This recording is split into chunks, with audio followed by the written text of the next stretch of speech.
नमस्कार दोस्तों, आपका स्वागत है हिमाचल के सबसे ताज़ा खबरों के साथ।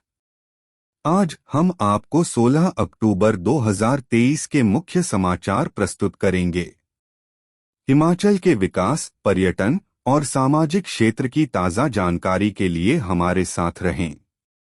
6 तरह के क्वाइन बनाकर ठगे लोग। क्रिप्टो करेंसी मामले में शातिरों ने डकारे करोड़ों, एसआईटी कर रही छानबीन। क्रिप्टो ठगी मामले में शातिरों ने लोगों को ठगने के लिए 6 तरह के अलग अलग क्वाइन तैयार किए थे।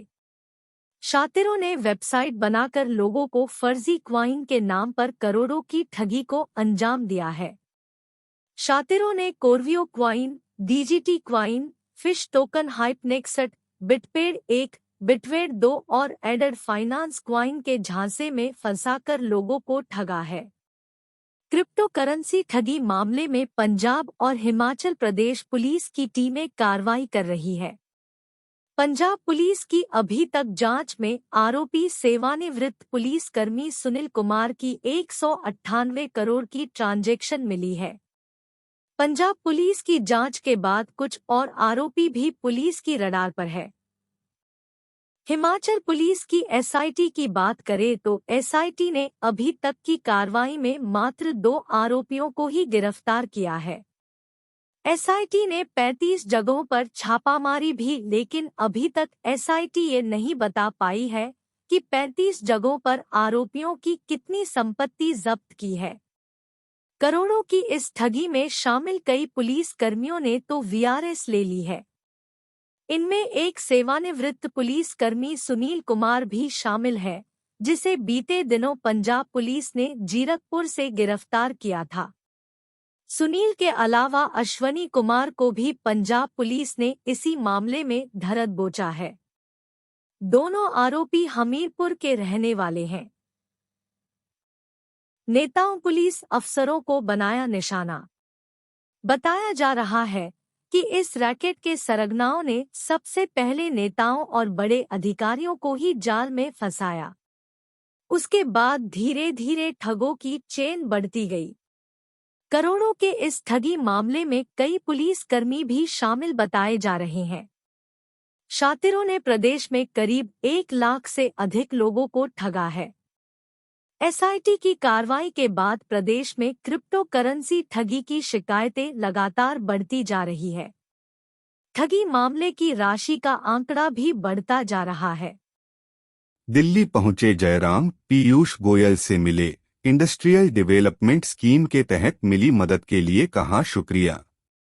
नेता प्रतिपक्ष जयराम ठाकुर ने शनिवार देर शाम केंद्रीय उद्योग और वाणिज्य मंत्री पीयूष गोयल से शिष्टाचार भेंट की और हिमाचल प्रदेश के लिए इंडस्ट्रियल डेवलपमेंट स्कीम के तहत राशि जारी करने पर उनका आभार जताया। नेता प्रतिपक्ष ने कहा कि राज्य सरकार का आर्थिक प्रबंधन मात्र 10 महीने में ही चरमरा गया है। सरकार आए दिन मनमाना कर्ज ले रही है और मनमाने नियम लाकर प्रदेश के लोगों को परेशान कर रही है। चुनाव के पहले कांग्रेस के बड़े बड़े नेताओं ने 10 गारंटियां दी थी, उनमें से एक भी पूरी नहीं की, लेकिन 10 महीने में प्रदेश के 10,000 लोगों की नौकरी छीनकर प्रदेश को 10,000 करोड़ का कर्ज दे दिया है। जयराम ठाकुर ने कहा कि आज महिला को बस में शादी के एल्बम का भी किराया देना पड़ रहा है। 2 लैपटॉप एक साथ लेकर चलने पर पूरी सीट का किराया देना पड़ रहा है। एचआरटीसी कर्मियों को एक महीने बाद वेतन दिया जा रहा है। यह गलत है। 1 लाख लोगों को हर साल नौकरी देने का वादा करने वाली कांग्रेस ने आते ही 10,000 लोगों का रोजगार छीन लिया। 2,000 कोविड कर्मियों को 6 माह का वेतन दिए बगैर ही बर्खास्त कर दिया।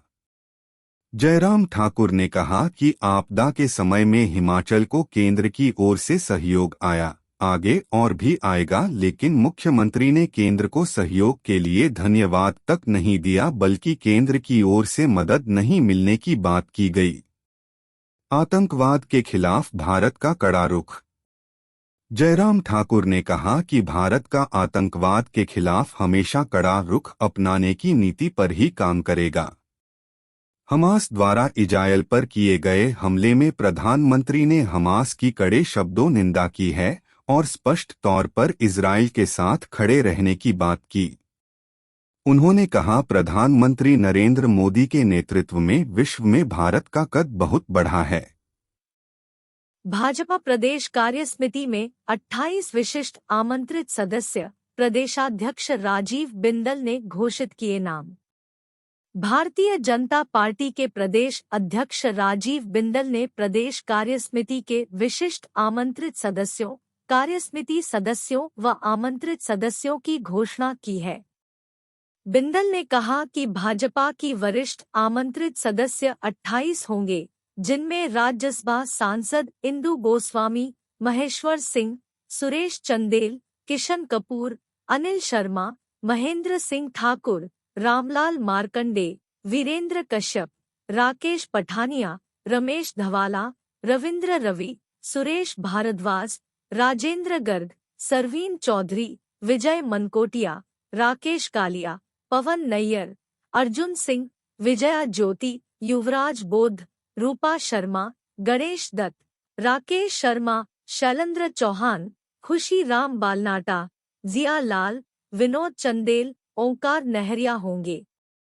इसी प्रकार 77 कार्यसमिति सदस्य डा जनक राज, DS ठाकुर, रणवीर सिंह निक्का, सुरेंद्र शौरी, लोकेंद्र कुमार, दीपराज कपूर, पूर्णचंद ठाकुर, प्रकाश राणा, इंद्र सिंह गांधी, दलीप ठाकुर, JR कटवाल, रीना कश्यप, विक्रम जरियाल, रीता धीमान, मुल्खराज प्रेमी, रविंद्र धीमान, अरुण मेहरा, डॉक्टर अनिल धीमान, कमलेश कुमारी, राजेश ठाकुर, लखविंद्र राणा, परमजीत सिंह पम्मी, विजय अग्निहोत्री, विशाल नहरिया, नरेंद्र ठाकुर, बलदेव शर्मा, गोविंद राम शर्मा, पुरुषोत्तम गुलेरिया, धनेश्वरी ठाकुर, कुसुम सदरेट, शिशु धर्मा, वीरेंद्र चौधरी, जय सिंह, शशि दत्त, अमित ठाकुर, जवाहर शर्मा, नितेन कुमार, हुकम सिंह बैंस, घनश्याम शर्मा, जसवीर सिंह नागपाल,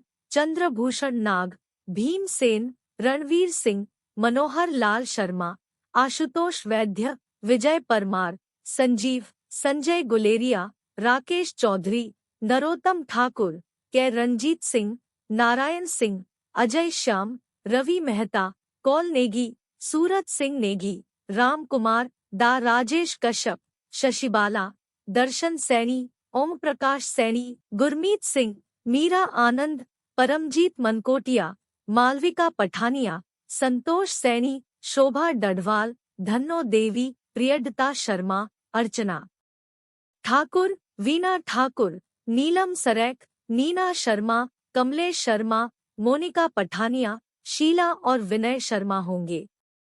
35 आमंत्रित सदस्यों में बलवंत सिंह ठाकुर, घनश्याम संबयाल, राहुल सोलंकी, मीना ठाकुर, अरुण शर्मा, विक्रम सिंह, राममूर्ति शर्मा, जगजीत सिंह, रामपाल सैनी, हरदयाल सिंह चंदेल, नरेश खापड़ा, प्रताप तोमर, बलवीर ठाकुर, बलदेव भंडारी, रौनकी राम शर्मा, मंगतराम, विजय पाल, नवीन शर्मा, बलवीर बग्गा, OP गांधी, गुलजारी लाल, पीताम्बर ठाकुर, तनु भारती, विवेक डोभाल, नरेश चौहान, धर्मपाल ठाकुर, राज सिंह ठाकुर, गोपाल सकलानी, आदित्य विक्रम सेन, केशव चौहान, संजीव चौहान, पृथ्वी विक्रम सेन, मधु शर्मा, राजेंद्र सिंह नेगी और प्रदीप शर्मा शामिल है। अल्पसंख्यक मोर्चा का प्रदेश अध्यक्ष शिमला से बिलाल अहमद और किसान मोर्चा कर प्रदेश अध्यक्ष रोहडू से संजीव देष्टा को नियुक्त किया गया है। मोदी के नेतृत्व में देश तरक्की पर, अनुराग ठाकुर बोले, केंद्र की नीतियों के प्रचार को जुट जाएं कार्यकर्ता। मोदी मंत्र का जाप कर घर घर तक जाएं और केंद्र सरकार की नीतियों और कार्यक्रमों का जोरदार प्रचार प्रसार करें। लोकसभा चुनाव शीघ्र आ रहे हैं और चुनाव के लिए सभी तैयार हो जाएं। ये शब्द केंद्रीय सूचना, प्रसारण मंत्री व खेल मंत्री अनुराग ठाकुर रविवार को ज्वालामुखी मंडल भाजपा के कार्यालय में कार्यकर्ताओं से कहे। इससे पहले मंडल भाजपा अध्यक्ष अजय खट्टा के नेतृत्व में दर्जनों भाजपा कार्यकर्ताओं ने अनुराग ठाकुर का स्वागत किया। इस दौरान अनुराग ठाकुर ने भाजपा कार्यकर्ताओं का मनोबल बढ़ाया। उन्होंने कहा कि प्रधानमंत्री नरेंद्र मोदी के नेतृत्व में देश तरक्की के मार्ग पर निरंतर आगे बढ़ रहा है। देश का स्वाभिमान बढ़ा है। देश की आधी आबादी मातृशक्ति को आरक्षण देकर भाजपा ने महिला वर्ग को सम्मान दिया है और कांग्रेस सरकार अपनी 10 गारंटी को पूरा नहीं कर पा रही है। लोग खुद को ठगा सा महसूस कर रहे हैं। आने वाले लोकसभा चुनाव में प्रदेश की 4 सीटों पर भाजपा की प्रचंड विजय होगी और प्रधानमंत्री नरेंद्र मोदी लगातार तीसरी बार प्रधानमंत्री पद की कुर्सी पर विराजमान होंगे। कांग्रेस के पास न कोई नेता है और न ही कोई नियत है। खिलाड़ियों को मिलेंगी बेहतर सुविधाएं। सुजानपुर नादौन। केंद्रीय सूचना एवं प्रसारण और युवा एवं खेल मामलों के मंत्री अनुराग सिंह ठाकुर ने रविवार को मेरी माटी मेरा देश कार्यक्रम के अंतर्गत नादौन व सुजानपुर विधानसभा में घरों से मिट्टी एकत्रित की व जनसभा को संबोधित किया। अनुराग ठाकुर ने कहा, मेरी माटी मेरा देश कार्यक्रम के माध्यम से हर परिवार, हर व्यक्ति, हर नागरिक, हर बच्चा भारत को एक महान राष्ट्र बनाने में योगदान दे सकता है। केंद्रीय सूचना एवं प्रसारण और युवा एवं खेल मामलों के मंत्री अनुराग सिंह ठाकुर ने खेलों को बढ़ावा देने के लिए तथा खिलाड़ियों को जिला स्तर तक बेहतरीन सुविधाएं उपलब्ध करवाने के लिए देश भर में जल्द ही 1000 खेलो इंडिया सेंटर खोले जाएंगे। साइबर ठगी पर 1930 पर दर्ज करवाएं शिकायत। केंद्रीय गृह मंत्रालय ने जारी किया टोल फ्री नंबर। आए दिन बढ़ रहे साइबर क्राइम के मामलों को लेकर भारत सरकार के गृह मंत्रालय की ओर से शिकायत दर्ज करवाने के लिए toll free cyber helpline number जारी किया है। गृह मंत्रालय द्वारा 1930 टोल फ्री नंबर जारी किया है। गृह मंत्रालय द्वारा जारी किए गए इस टोल फ्री नंबर पर अब 24 घंटे में कभी भी शिकायत दर्ज करवा सकेंगे। इससे पहले सुबह 9 से लेकर शाम 6 बजे तक शिकायत दर्ज की जाती थी, लेकिन अब 1930 पर 24 घंटे पीड़ित लोगों की साइबर ठगी की शिकायतें दर्ज की जाएंगी। किसी भी तरह की साइबर धोखाधड़ी की शिकायतें इस टोल फ्री नंबर पर दर्ज करवा सकते हैं। SP cyber crime Rohit Malpani का कहना है कि केंद्रीय गृह मंत्रालय की ओर से साइबर क्राइम के मामलों की शिकायत दर्ज करवाने के लिए 1930 toll free cyber helpline number जारी किया है। साइबर धोखाधड़ी का शिकार हुए लोग इस toll free cyber helpline number पर शिकायत दर्ज करवा सकेंगे। किसानों को 3.78 करोड़ का भुगतान। खाद्य आपूर्ति विभाग ने 9 खरीद केंद्रों में अब तक खरीदा 2754.04 मीट्रिक टन धान। हिमाचल प्रदेश के 384 किसानों को धान की फसल का 3.78 करोड़ का भुगतान जारी किया है। प्रदेश में किसानों से धान खरीद करने के लिए बनाए केंद्रों में अब तक किसानों से 2754.04 MT धान की खरीद की गई। प्रदेश में किसानों से धान खरीदने के लिए खाद्य आपूर्ति विभाग द्वारा प्रदेश में 9 धान खरीद केंद्र बनाए हैं। किसान धान की फसल बेचने के लिए ऑनलाइन पंजीकरण करवा रहे हैं। खाद्य आपूर्ति विभाग के पोर्टल पर धड़ाधड़ पोर्टल बुक हो रहे हैं। प्रदेश भर में बनाए धान खरीद केंद्रों में फसल बेचने के लिए रविवार तक 3798 किसानों ने खाद्य आपूर्ति विभाग के पोर्टल पर ऑनलाइन पंजीकरण करवाया गया। रविवार तक किसानों को 2935 टोकन नंबर जारी किए हैं। 2203 रुपये प्रति क्विंटल धान की फसल का मूल्य तय किया है। प्रदेश में किसानों से धान खरीद के लिए 9 मंडियां, जिसमें अनाज मंडी फतेहपुर, रियाली, मिलवा जिला कांगड़ा, धौलाकुआं, पांबटा साहिब जिला सिरमौर, मार्केट यार्ड नालागढ़, मलपुर बद्दी जिला सोलन एवं मार्केट यार्ड टकारला, रामपुर जिला ऊना में धान खरीद केंद्र बनाए हैं, जबकि रागी की फसल खरीदने के लिए खाद्य आपूर्ति विभाग द्वारा हमीरपुर जिला के पक्का परोह और सिरमौर जिला के धौलाकुआं, पांबटा साहिब और ददाहू में 4 खरीद केंद्र बनाए हैं। विभाग द्वारा किसानों के पंजीकरण लिए पोर्टल तैयार करके खोल दिया है।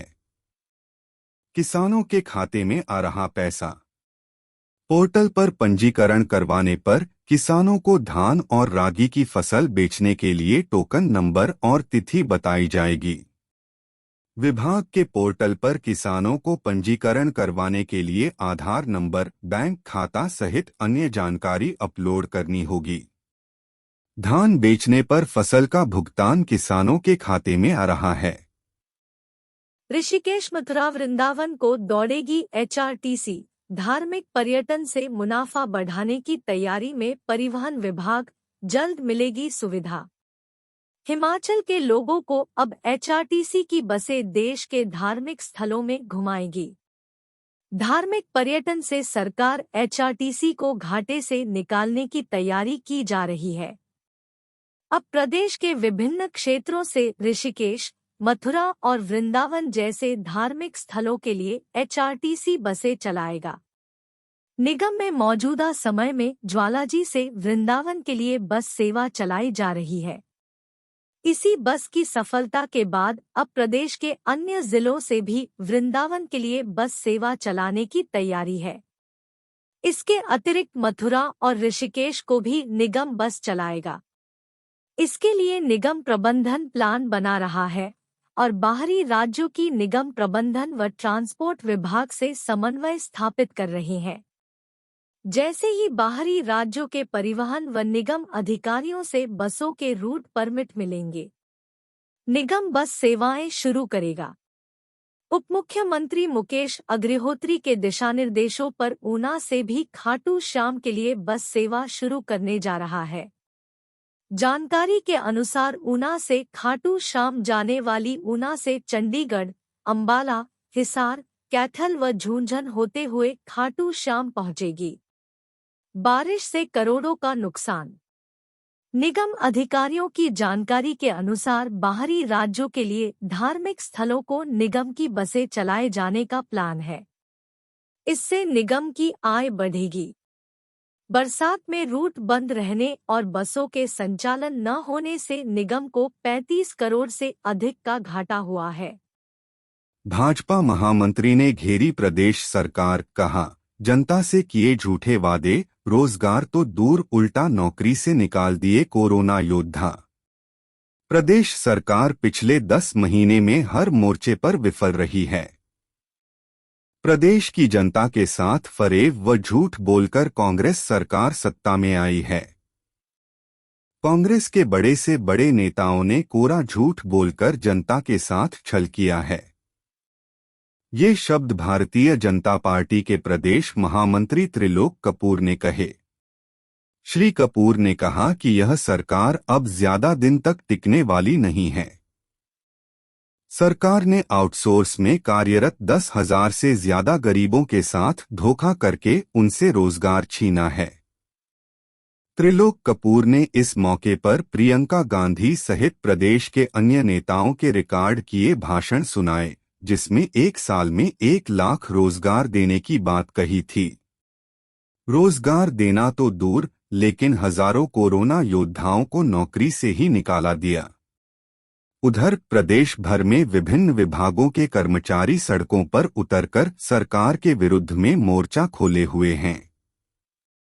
सीमेंट के दाम 3 बार बढ़ाए गए हैं। महंगाई के कारण लोगों का जीना मुहाल हो गया है। अब मोटे अनाज पर फोकस, नेचुरल फार्मिंग परियोजना पर कार्य करेगी मंडी साक्षरता समिति का। साक्षरता एवं स्वच्छता के बाद सूक्ष्म बीमा के क्षेत्र में देश भर में अव्वल रही मंडी साक्षरता समिति अब मोटे अनाज को लेकर नेचुरल फार्मिंग पर नए प्रोजेक्ट पर कार्य करने जा रही है, जिसमें मोटे अनाज पर पद्मश्री नेकराम शर्मा का मार्गदर्शन लिया जाएगा। रविवार को मंडी साक्षरता समिति के कोर ग्रुप की बैठक के बाद कार्यकारिणी की बैठक आयोजित की गई, जिसकी अध्यक्षता समिति के वरिष्ठ उपाध्यक्ष राजेंद्र मोहन ने की। इस अवसर पर सूक्ष्म बीमा को लेकर की गई चर्चा में कहा गया कि समिति ने अब तक 2,27,228 लोगों तक पहुंच बनाई है। समिति के महासचिव भीम सिंह ने बताया कि समिति ने मंडी जिला के अलावा कुल्लू, कांगड़ा और हमीरपुर के 26 ब्लॉकों तक बीमा के कार्य को विस्तार दिया है। इस वर्ष 16,200 बीमा पॉलिसियां लक्ष्य रखा गया है, जिसमें से 6,001 बीमा बनाने में समिति कामयाब रही है। 1 अप्रैल से 30 सितंबर तक 2,468 पॉलिसी मैच्योरिटी हुई है। उन्होंने बताया कि 89 डेथ क्लेम पॉलिसी धारकों के परिजनों को दिए गए हैं, जिसमें करीब 60 लाख रुपए के क्लेम दिए गए हैं। भारतीय जीवन बीमा की ओर से बीमा गांव की नीति में बदलाव करने से प्रत्येक बीमा गांव को मिलने वाली 35,000 रुपए प्रति गांव पुरस्कार राशि अभी तक मिल नहीं पाई है, जबकि मंडी साक्षरता एवं जन विकास समिति अपनी ओर से 12,000 रुपए प्रति गांव की दर से जिला के 46 गांवों को कुल राशि 5,520,000 रुपए राशि इन संस्थाओं को अदा की जाएगी। मोटे अनाज को लेकर नेचुरल फार्मिंग परियोजना मंडी साक्षरता समिति की ओर से अब एक नए प्रोजेक्ट को लेकर कार्य करने की योजना बनाई जा रही है। आपदा के संकटमोचक पीडब्ल्यूडी को इनाम, 15 दिन में बहाल की 1,500 सड़कें, सेब सीजन को संजीवनी। बरसात की भयंकर तबाही से महज 15 दिन में प्रदेश को मुक्त करने वाले पीडब्ल्यूडी को आपदा प्रबंधन प्राधिकरण ने पुरस्कार से नवाजा है। बरसात के दौरान विभाग की करीब 1,500 सड़कें एक साथ बंद हो गई थी और इससे सेब सीजन पर संकट छा गया था। ज्यादातर बर्बाद सड़कों को बहाल करने के लिए विभाग के पास न तो बजट था और न ही पर्याप्त मशीनें उपलब्ध थी। इसके बावजूद पीडब्ल्यूडी ने 15 दिन में इन सड़कों को बहाल कर लिया। जो सड़कें बहाल नहीं हो पाई, उनके लिए वैकल्पिक मार्गों का प्रबंध किया गया ताकि सेब को सही समय पर मंडी तक पहुंचाया जा सके। पीडब्ल्यूडी के इस प्रयास से हिमाचल में सेब से लदे ट्रक सड़कों पर नहीं फंसे और कारोबार चलता रहा। पीडब्ल्यूडी को इस आफत में 2,900 करोड़ रुपए से अधिक का नुकसान हुआ है। इसके अलावा विभाग के 19 पुल भी आपदा की भेंट चढ़ गए थे। विभाग ने इन पुलों को भी रिकॉर्ड समय में तैयार किया है। विभाग के 19 में से 15 पुल अब तक बहाल हो चुके हैं, जबकि 4 अन्य के लिए वैकल्पिक व्यवस्था की गई है। साथ ही विभाग ने वैली ब्रिज की खेप भी मंगवा ली है और इसका इस्तेमाल क्षतिग्रस्त क्षेत्रों में पुलों को दोबारा बहाल करने में किया जाएगा। पीडब्ल्यूडी के कर्मचारी बरसात के दौरान दिन रात खतरनाक जगहों पर सड़क बहाल करने में अपनी सेवाएं देते रहे हैं। इन हालातों को देखते हुए आपदा प्रबंधन प्राधिकरण ने विभाग को पुरस्कार से नवाजा है। पीडब्ल्यूडी के प्रमुख अभियंता अजय गुप्ता ने बताया कि यह पुरस्कार उनके कर्मचारियों की मेहनत है, जो आपदा के समय परिवार और निजी हितों को भूलकर दिन रात सड़क बहाल करने में जुटे थे। उन्होंने कहा कि राज्य और केंद्र सरकार के साथ हालात साझा किए गए हैं। कांग्रेस ने 10 महीने में 10,000 लोगों की नौकरी छीनकर प्रदेश को दिया 10,000 करोड़ का कर्ज। नेता प्रतिपक्ष जयराम ठाकुर ने प्रदेश सरकार पर हमला बोलते हुए कहा कि राज्य सरकार का आर्थिक प्रबंधन मात्र 10 महीने में ही चरमरा गया है। सरकार आए दिन मनमाना कर्ज ले रही है और मनमाने नियम लाकर प्रदेश के लोगों को परेशान कर रही है। चुनाव के पहले कांग्रेस के बड़े बड़े नेताओं ने 10 गारंटियां दी थी, उनमें से एक भी पूरी नहीं की, लेकिन 10 महीने में प्रदेश के 10,000 लोगों की नौकरी छीनकर प्रदेश को 10,000 करोड़ का कर्ज दे दिया है। जयराम ठाकुर ने कहा कि एचआरटीसी में आम आदमी चलता है। एचआरटीसी का उद्देश्य सिर्फ पैसे कमाना नहीं है, बल्कि जनता की सेवा करना है, क्योंकि यह हर आम आदमी को घर तक पहुंचाने का साधन है। यह हास्यास्पद स्थिति है, महिला को बस में शादी के एल्बम का भी किराया देना पड़ा। 2 लैपटॉप एक साथ लेकर चलने पर पूरी सीट का किराया देना पड़ रहा है। यह व्यावहारिक तौर पर मजाक बन गया है। एचआरटीसी कर्मियों को एक महीने बाद वेतन दिया जा रहा है। यह गलत है। उन्होंने कहा कि राज्य सरकार द्वारा घाटे की दलील देना उचित नहीं है। जब बीजेपी की सरकार थी तो हमने भी समय पर वेतन दिया था। सरकार की प्राथमिकताएं तय होनी चाहिए। 1 लाख लोगों को हर साल नौकरी देने का वादा करने वाली कांग्रेस ने आते ही 10,000 लोगों का रोजगार छीन लिया। 2,000 कोविड कर्मियों को 6 माह का वेतन दिए बगैर ही बर्खास्त कर दिया। नेता प्रतिपक्ष ने कहा कि आपदा के समय में हिमाचल को केंद्र की ओर से सर्वाधिक मदद मिली। संसाधनों से लेकर नकद धनराशि रूप में अब तक के इतिहास में सबसे ज्यादा मिली। मैं खुद कई बार दिल्ली गया और गृह मंत्री समेत सभी प्रमुख नेताओं से बात कर हिमाचल के लिए अधिक से अधिक सहयोग देने का निवेदन किया। सहयोग आया, आगे और भी आएगा, लेकिन मुख्यमंत्री ने केंद्र को सहयोग के लिए धन्यवाद तक नहीं दिया, बल्कि केंद्र की ओर से मदद नहीं मिलने की बात की गई। यह कहना सर्वथा अनुचित है। मुख्यमंत्री सुक्खू को भगवान से डरना चाहिए। जयराम ठाकुर ने कहा कि भारत का आतंकवाद के खिलाफ हमेशा कड़ा रुख अपनाने की नीति पर ही काम करेगा। हमास द्वारा इजरायल पर किए गए हमले में प्रधानमंत्री ने हमास की कड़े शब्दों निंदा की और स्पष्ट तौर पर इस्राएल के साथ खड़े रहने की बात की। उन्होंने कहा, प्रधानमंत्री के नेतृत्व में भारत आतंकवाद के प्रति जीरो टॉलरेंस की नीति अपना रहा है। प्रधानमंत्री नरेंद्र मोदी के नेतृत्व में विश्व में भारत का कद बहुत बढ़ा है। आज हर वैश्विक संकट में विश्व भारत की तरफ संकट के निराकरण के उद्देश्य से देखता है। अनाथ बच्चों को 7 नवंबर से पहले जारी करें प्रमाण पत्र, सीएम ने सभी उपायुक्तों को जारी किए निर्देश। मुख्यमंत्री सुखविंदर सिंह सुक्खू ने प्रदेश के सभी उपायुक्तों को मुख्यमंत्री सुख आश्रय योजना के प्रभावी कार्यान्वयन के लिए इस वर्ष 7 नवंबर तक अनाथ बच्चों को समयबद्ध प्रमाण पत्र जारी करने के निर्देश दिए। उन्होंने कहा कि राज्य सरकार की इस महत्वाकांक्षी योजना के अंतर्गत प्रदेश के 4,000 से अधिक अनाथ बच्चों को सहायता प्रदान की जा रही है।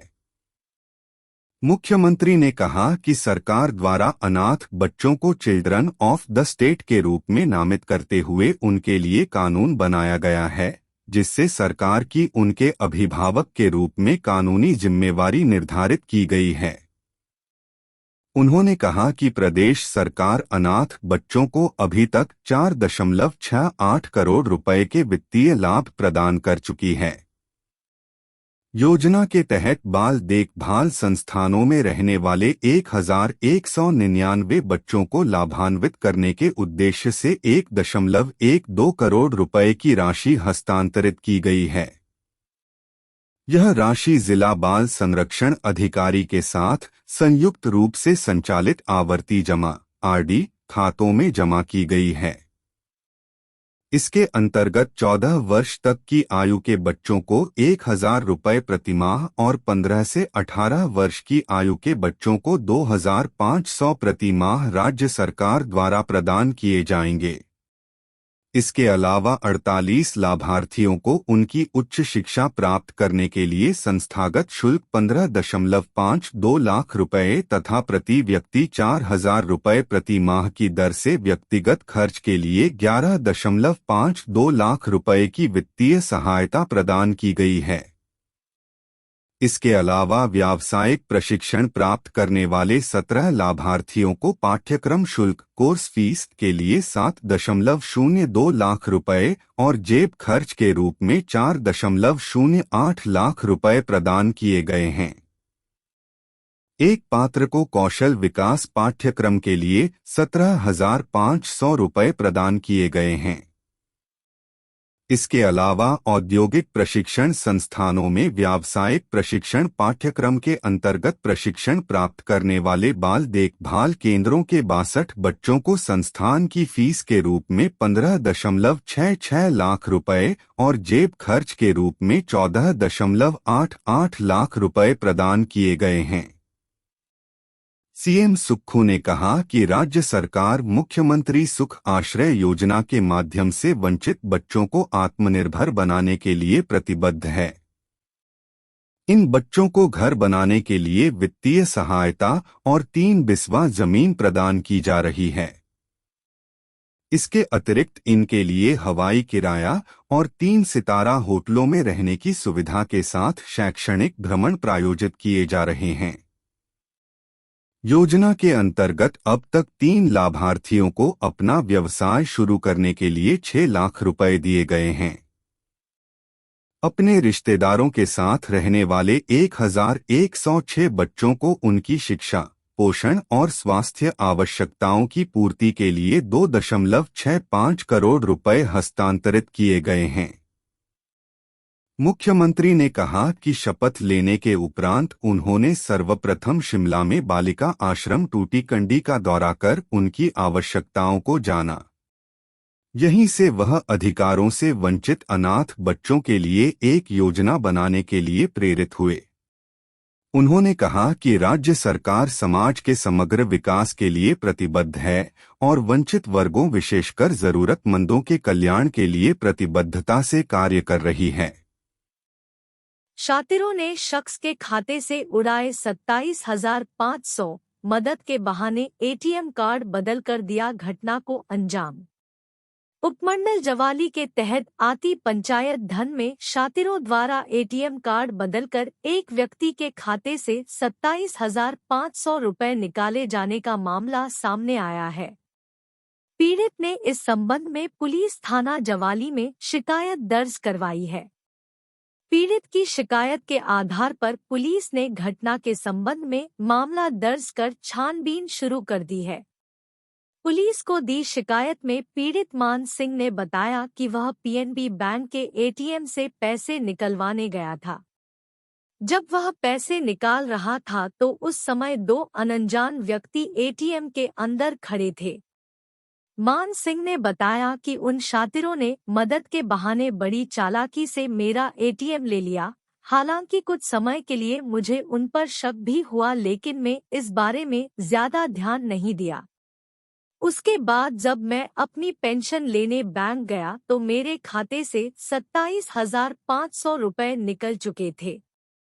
जब मैंने इस बारे में बैंक वालों से बात की तो उन्होंने बताया कि 2 बार 10 से 10,000 रुपए एसबीआई एटीएम से निकाले गए हैं और 7,500 रुपए स्वैप किए गए हैं।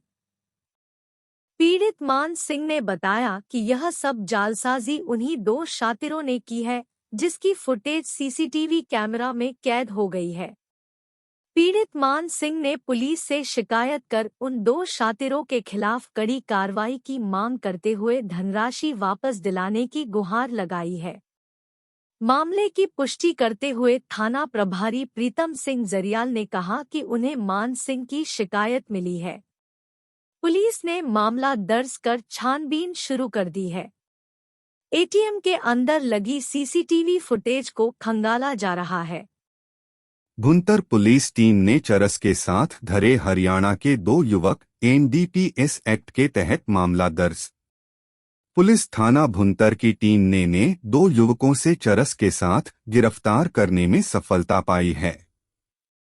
चरस के साथ पकड़े गए आरोपियों की पहचान सुनील 28 निवासी खेड़ी तलोड़ा डाकघर जामनी तहसील जिंद हरियाणा और मनीष 26 निवासी पिल्लू खेड़ा मंडी तहसील सफेदो जिंद हरियाणा के तौर पर हुई है। पुलिस ने दोनों के कब्जे से 506 ग्राम चरस बरामद की है। मामले की पुष्टि करते हुए एसपी कुल्लू साक्षी वर्मा ने बताया कि पुलिस थाना भुंतर की टीम ने हाथी थाना फ्रूट मार्केट के पास नाका लगा रखा था। इसी दौरान 2 हरियाणा के 2 युवकों से चरस बरामद करने में सफलता पाई। पुलिस ने आरोपियों के खिलाफ मादक पदार्थ अधिनियम के तहत मामला दर्ज कर आगामी कार्रवाई शुरू कर दी है।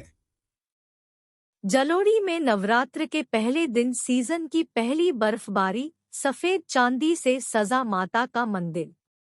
जिला कुल्लू के जलोड़ी जोत में पहले नवरात्र में सीजन की पहली बर्फबारी हुई। यही नहीं, जलोड़ी में माता का मंदिर इंद्रदेव ने बर्फ की चांदी से नवरात्र की बेला पर सुसज्जित किया। हालांकि पूरे हिमाचल में लाइटों से मंदिरों को नवरात्र की बेला पर सजाया गया है, लेकिन जिला कुल्लू के जलोड़ी जोत में माता का मंदिर बर्फ की चांदी से सज गया है। जलोड़ी जोत में सीजन की पहली बर्फबारी हुई है। मदिंद्र का दृश्य अद्भुत दिख रहा है। जलोड़ी जोत के आसपास रहने वाले लोगों ने सुबह ही बर्फ से सजे मंदिर में जाकर माता के दर्शन किए और इस अलौकिक नज़ारे को देखकर बेहद खुश हुए।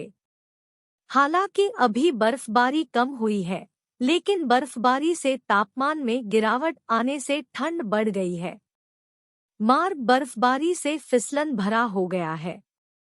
हम अपने राज्य के विकास में योगदान देने में गर्व महसूस करते हैं और हमें उम्मीद है कि आने वाले दिनों में हमें और भी अच्छी खबरें मिलेंगी।